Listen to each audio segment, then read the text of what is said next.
সেই মানুষ প্রকৃত অর্থে সুখী মানুষ, ধনী মানুষ, একই সাথে আল্লাহর প্রিয় মানুষ, ভালো মুসলমান, যে প্রত্যেকটা অবস্থাকে সে ওয়েলকাম করে, আলহামদুলিল্লাহ বলে। দুনিয়াতে সবকিছু যদি মনমতো হয় তাহলে এটা তো জান্নাত হয়ে যাবে। সবকিছু মনমতো হবে না।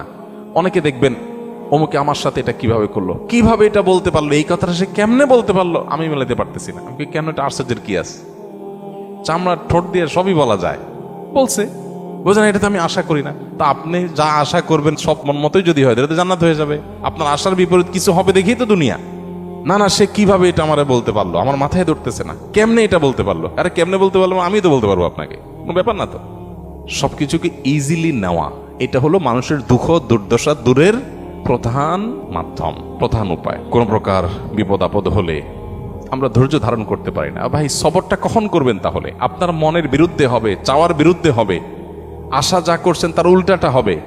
আপনার সাথে পড়ালেখা করে অনেক ভালো আছে, আপনি সেটা থাকবেন না, এখানে তো সবর, এখানে তো সবরের প্রশ্ন আসবে। সবরটা কোথায় করবেন তাহলে? সবই যদি মনমতো হয়। বহু মানুষ আছে যে দুনিয়াতে তাদের সব কিছু চাই, সব কিছু চাই, বাস, আর অন্যের সাথে কম্পেয়ার করা এবং অন্যের কাছে আশা করা।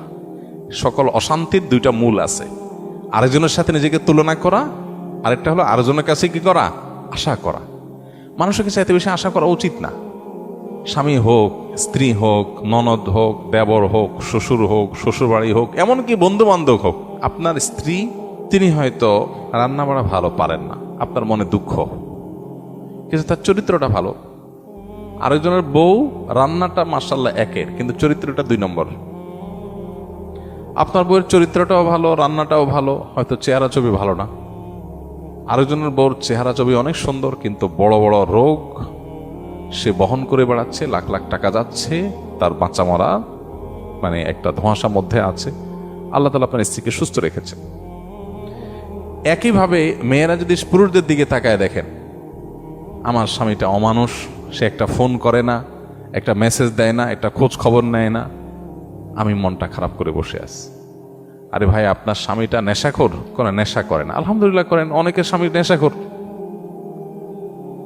স্বামী অনেক খোঁজ খবর নেয়, অনেক কেয়ারি, কিন্তু নেশাখোর।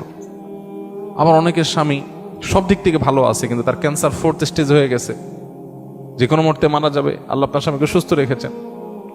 আপনার স্বামীর খুব বেশি উপার্জন নাই, আলহামদুলিল্লাহ, উপার্জন নাই, কিন্তু আল্লাহ তাআলা অনেক দিক থেকে তাকে ভালো রেখেছেন, অ্যাডভান্টেজ আছে।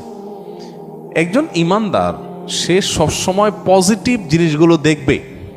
শেখ মোহাম্মদ মোতাওয়াল্লিয়া শাহরবি, মিশরের একজন বড় স্কলার, কোরআনে কারীমের একজন বড় মুফাসসির, তার একটা ছোট স্ট্যাটাসে তিনি লিখেছেন যে কারোর ঘর যদি চুরি হয়ে যায়, চুরি হয়ে চোরের সব নিয়ে যায়, সব বলতে যা যা নেওয়া গেছে, তারপরও সে ঘরে ঢুকে যদি দেখে যে খাটটা আছে, আলমারিটা আছে, আলমারির ভিতরে সব নিয়ে গেছে, আলমারিটা আছে, সে আল্লাহর কাছে শুকর আদায় করবে, যাক, ভারী ভারী জিনিসগুলো নিতে পারে না, আল্লাহ শুকর, এগুলো চোরে নিতে পারে না, এগুলো যদি নিয়ে যেত আমি কি করতাম, যাক আলহামদুলিল্লাহ, চোরে নিচে দেখে কিছু গেছে, কিছু আছে, যদি আগুন লেগে পুড়ে যেত তো সব ছাই হয়ে যেত। আপনি বিপদে আলহামদুলিল্লাহ কেন বলবেন, তার সায়েন্সটা এখানে। আপনি বাইক অ্যাক্সিডেন্টে পড়ে গেছেন, দেখতেছেন ঠ্যাং একটা নাই, কেটে আলাদা হয়ে গেছে, ওই অবস্থায় আপনি কিভাবে আলহামদুলিল্লাহ বলবেন, কিভাবে আপনি পরিতৃপ্ত থাকবেন, আল্লাহ শুকর আদায় করবেন? সায়েন্সটা কি? সায়েন্সটা হলো আপনি দেখবেন যে মাশাআল্লাহ আপনার আরেকটা পা ভালো আছে। এই একই অ্যাক্সিডেন্টে বহু লোকের 2 পা শেষ হয়ে গেছে, বহু লোকের জীবনটা শেষ হয়ে গেছে। আপনি যখন ওইটার দিকে তাকাবেন তখন বললেন আলহামদুলিল্লাহ, ওর সাথে কম্পেয়ার করলে তো আল্লাহ আমাকে ভালো রেখেছেন। মানুষ ভালো থাকার জন্য তার মেন্টালিটিটা সবচেয়ে গুরুত্বপূর্ণ। আর এই কথাটাই নবী সাল্লাল্লাহু আলাইহি সাল্লাম মাত্র 3 শব্দে বলেছেন, আল গিনা গিনান নফস।